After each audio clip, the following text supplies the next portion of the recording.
That would be our guy, Adam Terry, who joins us every Monday. Or actually, you weren't even talking to Tim. I'm making it up. Tim wasn't with you on Saturday, was he? You were just talking about I just talked to Paulie. I was only talking to Paulie. That's about it. Yeah, we apologize to you for that. On behalf of all of us, to you, Adam, we apologize. But welcome in. Weirdish game, I guess, on Saturday. If you look at the score compared to the numbers, right? Like Syracuse dominated that game, it felt like. Then you look down and you're like, it's a 7-point game. It kind of felt similar to Cal in that regard, where the Orange really controlled things from start to finish, even though they didn't end up with the big margin like they did.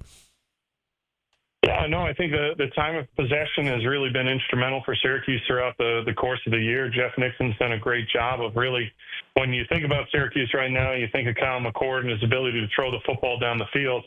The luxury that Syracuse has had is we've made those into completion. So, the clock doesn't stop. We're not in a situation where, as we've been, in the last regime where it might be 3 plays, 42 seconds, and the ball gets turned over. Where this has been a little bit more succinct, the ball's getting out, and Kyle McCord, being the trigger puller, has done a fantastic job. Now, going into a game like Miami, right? So we look at UConn going into a game like Miami. You gotta put some more points up on the board, and I thought it was going to be more of a situation like the UConn Maryland game at the beginning of the season, where it was 50-7. Yeah. They threw the ball all over the yard. It looked fantastic. Instead, we kind of got into one of those where it was like, oh man, can this game be over? Because they're really kicking the snot out of them, but it's just not there yet. So that was the only frustrating part about it, but it's good to be frustrated when you're throwing close to 500 yards. Yeah, 470, man. That's a number. That's the second most in school history for a single game, behind Ryan Nassib's senior year season opener. Man, I mean, McCord's been special all season long, save for the Pittsburgh game. He comes out literally first. I mean, the first drive, it's 52 yards, 23 yards, boom, into the end zone, and in barely, I mean, not even a minute, less than a minute. I guess that was kind of our sign, right, Adam, that Kyle was locked in and ready for an aggressive and big-time afternoon. Yeah, I mean, the first series, 2 plays, boom, that big ball into Darryl Gill, kudos to him. Look, that's been fantastic. Each week we've seen guys emerge, and that just is a testament of how people are practicing, right? We don't get to go into practice very often, but you get to see the testament of Darryl Gill go in, but also, that other touchdown to the security blanket of Arande Gadsden. But the thing that most impresses me with the passing game right now is how Kyle McCord develops a connection with these guys in such a short time frame. I've been on teams where wide receivers go down and they just don't jive, or they don't run fast enough, or they don't practice well for the quarterback to really gain some relationship with them. But, each week it seems as though somebody has had an opportunity to really emerge. And I think that's just a testament of who Kyle McCord is and how he directs himself in order to make sure that everybody around him is on the same page. Yeah, where do you, I mean, I guess credit goes all around for something like this, right? But, I mean, it was 3 100-yard pass catchers, which had never happened before in school history when you had Arande and Jackson Meeks to that. Obviously, Trevor Pena left the game with injury at some point, but, add him to the mix, who's had big games this season. Amari Hatcher had that nasty-looking hit on the onside recover at the end, but, he's had moments during the year. You've seen Justice Ross Simmons have his moments during the year. Where do you balance out, more depth of talent at that spot that we've seen at a long time versus, how much McCord is elevating that talent right now? Well, I think he puts the ball on the money. So, I look at it in my short stint when I drank a cup of coffee up in Indianapolis with Peyton Manning. It didn't necessarily who the wide receiver was. You were just held to a standard of this is how we're going to operate. And if you're on that day, I'm going to get you the football. And I think that's what we've seen out of this offense is, if somebody's taken away, there were a couple games where Arande Gadsden was taken away. There was another recipient too, really making that jump. And I think it's really a testament to Jeff Nixon and saying to a guy like Kyle McCord, hey, whatever's open, you get him the football. And from my outside perspective, looking in at his Ohio State stint, I don't think that was the case. I think it was you need to get X amount of balls to this guy or X amount of balls to that guy. Because I've been on those teams too, where that guy goes upstairs, all of a sudden you're like, hey, we've got about 4 new route combinations to go get this ball to this guy. And this is a lot different. And, I think you're looking at a masterpiece being painted right now by Kyle McCord, and it's such a short time frame, and also under the he left Ohio State. I mean, that's a heck of a job, and you lose one football game, and then you come into Syracuse right now with a new coach, and you really galvanize this offense around you, and you could finish the year with only 3 losses, and that's a heck of a college career right there. Yeah, I mean, you look at what McCord's done; it's been fantastic. And to spin it forward, obviously Syracuse will have a new quarterback next year, regardless here of what's going forward. And we know Fran's recruiting acumen. We know kind of it was a very unique story, right, that allowed McCord and Syracuse to be tied together in the first place. But Kyle putting out this season in year 1, what do you think that's going to do for Fran's ability to, attract the next guy, when obviously it is tricky, right, in this age of NIL, when there's so much money going around in the quarterback market? Yeah, it's, you got to tip the hat to Fran Brown and his recruiting prowess, because, to go in and it's Ohio State. He doesn't have to come to a school that is kind of what most would consider a rebuild, right? Like, there was a point in time where, you didn't know what this was all going to be, but he was able to go out there, his past relationships, the Jersey connection, and you go out there and you get Kyle McCord, all of a sudden the prognosticators on this season all of a sudden turn their head a little bit. But, I've seen Fran on the sideline. I've heard Fran on the phone. Like, it's recruiting every day, and that's the lifeline and the lifeblood of an organization right now. And, hopefully, one, you've gone out and had the ability to recruit a top-notch quarterback, and then also have the ability to potentially maybe one more year go grab somebody for that stopgap, or they might have 2 years left on their, I was about to say contract, but 2 years left on their eligibility, and really, and be able to do that. Hey, you might as well call it a contract these days with NIL going around. What's the word of what Michigan is handed out to the kid coming in next year? $10 million or something over 4 years. Something. 12. It's only 12. Oh, it's only 12. Man, I shorted them. I shorted them 20%. That's a lot of. That's a big percentage these days. Adam, I've had this. I forget if I've asked you this, but I've asked Kyle this. I mean, he's talked glowingly about Jakari Williams and the steps he's made over the course of the season. And you mentioned maybe they need another guy like that. I know Fran doesn't prefer the portal, but with quarterback, you just can't go into the season without knowing. Do you think we know who the quarterback is next year? And I don't mean who it is, but do you think we know the name of the quarterback next year? Or do you think it's going to end up being a portal guy for another year, just for the sake of stability of getting this thing off the ground? Well, I mean, the luxury that we've had is we haven't had to see another quarterback. You know what I mean? Yeah. I think historically, when Dungy went down, we saw Mahoney, or, Schrader went down, we saw Carlos Del Rio Wilson.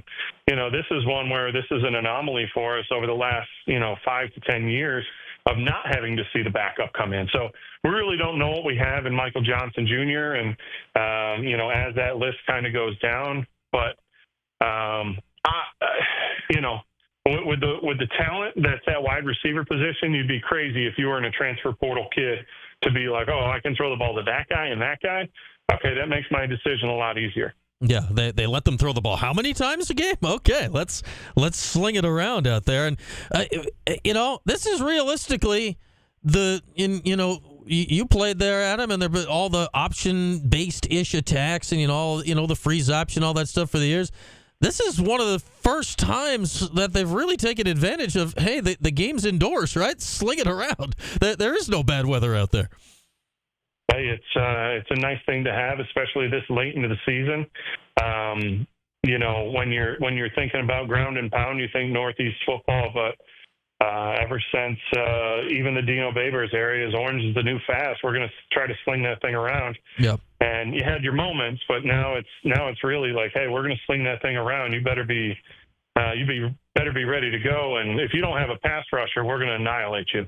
And Adam Terry's with us, and we talk a lot of offensive line here. And last week, I think we focused a lot on David Willabane at left tackle. He was in there again this last week, and we had to see McCord do less Houdiniacs right in the pocket here the last few weeks, which has got to be a good sign to see with Miami coming to town on Saturday.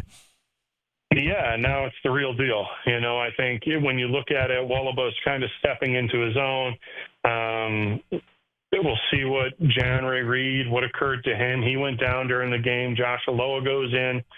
You've got some guys that are rotating in at the guard position, but when you really think about it, it's Petrie and Bradford with some Joe Cruz being rotated in, and then Savion Washington. He's coming off last week.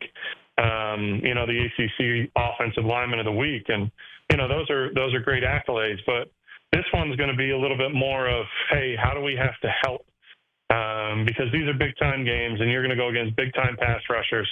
And as much as it is great to throw the ball out, indoors and be able to do that, now you've got a pass rusher that runs faster forward than you going backwards with no any, it's not a sloppy surface. There's no rain. There's no sleet. It's a track meet out there a little bit. So Syracuse has to do a good job with Dale Williams and Jeff Nixon really getting it dialed into, how are we going to help this? Are we going to give it some chip help? Are we going to put a tight end out there, chip release?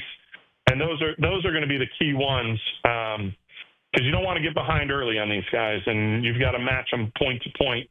And I think being able to protect and being able to run the football, that's football 101. Run the football and protect. You got a lot better options throughout the course of the game. What's your sense of this Miami team here, Adam? I mean, obviously, you played the Canes. I mean, nobody has the talent that those Canes teams did back in the day. Those were just ridiculous squads. But how good is this Miami team? Yeah, well, they're not the 2001 Miami Hurricanes, but Cam Ward, another transfer portal kid, the two-time transfer portal kid, and he can do the same. I mean, those two are neck and neck right now as the passing leaders in NCAA, and I hope that Fran's got that secondary dialed in. The D line is ready to get after the quarterback, but also with the understanding when Cam Ward breaks the pocket, he can run. He can run just like the best of them. I've said it all year. It's always good to have the best quarterback, right? And the first 11 games of the season, I think Syracuse had the better quarterback. Now, he didn't play like that against Pitt, but I think going into every game up until this week, the Orange had the better quarterback. Now, I think, nationally people will say Miami does. I'll say, all right, we'll give it a coin toss right here. Maybe what decides a game like this to you when quarterback is maybe more of a wash than it would have been in the previous 11? Because in my mind, Syracuse has been winning close games because when push comes to shove, you got the guy with the right guy with the ball in his hands. Yeah, I think it comes down to third down conversion, and it's also turnovers, right? It's what when you go back and you say, hey, what were our wins during that game? Is if you can turn the ball over and give the opportunity for the offense to get another couple drives, and then also the offense sustaining drives to keep the defense off. So those are the two things. And then a game like this, you'll be remiss to ever say that a special teams play between one of these two teams is going to be the make or break. So offensively, it's going to be stay out on the field with third down conversion. Defensively, hey, get this ball turned over, give the opportunity offense to get another series in. But I really think this is going to be a game of an explosive play in special teams, whether that's a long field goal or what I would love to see is a return. In the return game, and hopefully it's for us and not for them. Special teams being important is not necessarily ideal, at least the way this season's been going for Syracuse. The kicking problems, which seem solved, less so after the last game here. This is the first Miami game, Adam, in the Dome since you played at one. I mean, it's been a minute since they've been here. Is it getting that big game feel to you? Because, I'm starting to feel that, that build and that excitement out here, and it's only Monday here as we get ready for this game on Saturday. I'd love to say that. I'd love to, regardless of who you're cheering for, just wear orange, like pack the thing up. And I know there are people that are my generation that are just going to go see the U, right? I know people from Rochester right now that are just going because they were Miami fans growing up, and that's what it was, and you throw the U up and everything, and so be it. Like, get in the dome, get rowdy. I could care less. But the one thing that would be a travesty in this whole thing is if that place isn't rocking. Yeah. And rocking, whatever way that is, I'd love to see some more orange and blue than orange and green. But you just want to hear that thing and really start to get back to its roots of, hey, this is the Loud House, right? I used to play NCAA football when I was in college, and the Loud House was a top 25 place. Mm-hmm. Back then it was the Carrier Dome, and now you turn on video games, and I have to beat my children up on the sticks a little bit every once in a while, and it's not even ranked, right? So let's kind of get this thing back to, it's a loud place, it's a great environment, get a little rowdy, and even if you get a little too rowdy, who cares? Yeah, as Fran Brown said it in his presser earlier today, Thanksgiving's Thursday, Friday's Black Friday. Like, what else are you doing on Saturday? Like, go to the game, have a good time, have a party. All right, man. Thanks as always, Adam. Enjoy your Thanksgiving. Enjoy the game Saturday, and we'll see how it all went next Monday. All right. Well, the biggest question to you is, what are you looking for Thanksgiving? What's the food that's going down? I'd say traditional. You got to get the turkey. I'm a big stuffing guy. Okay. I'd say the main. No turducken. We're not stuffing our turkey with other meats. I don't think we're not quite that adventurous for that. I'd say the main thing is you got to have gravy. I mean, you just pour gravy over everything, and what bad things could happen to you that day? I don't see anything wrong that could go on if you got enough gravy. Arteries, that's it. Well, yeah, but that's not going to happen Thursday. That's for later. What do you got going on? What's the Terry plans? Always it's you got to go turkey. Yeah. There's going to be a turkey. There's going to be ham. There's going to be more food than anybody knows what to deal with. And I think turkey, the stuffing, definitely Brussels sprouts. Like, that's the go-to. I always have to have a Brussels sprouts review for the game. You love your sprouts. We know that. Just in case it goes sideways. Yeah. Right. If a game goes sideways, you have to bring something in that people are either going to turn the radio off because of me or turn it up because of the Brussels sprouts review. The good news is you've not had to do a lot of Brussels sprouts reviews this year, which shows you the sign of how Fran Brown year one is going on our airwaves. Spectacular. All right, man. Spectacular. Enjoy your Thanksgiving. We'll talk next week. All right, man. You too. There he goes, our guy Adam Terry. He's a man who loves his sprouts. I will tell you this. I mean, Adam Terry knows how to seek out a good roasted Brussels sprout on the football road trip. I do know that. All right, with that, we will take a break. Much more to get into as we come back. It is Subscriber Monday. We'll pick our winner for dinner for two at the Fran Brown Show sooner than later. Tickets to the basketball game on Wednesday coming up next hour. Check in with Tim Leonard. All of that and more as we work our way toward a 6 o'clock tip time tonight for Syracuse women's basketball. More to come after this here on Q Sports Talk and ESPN Radio. And this hour brought to you by William Attar.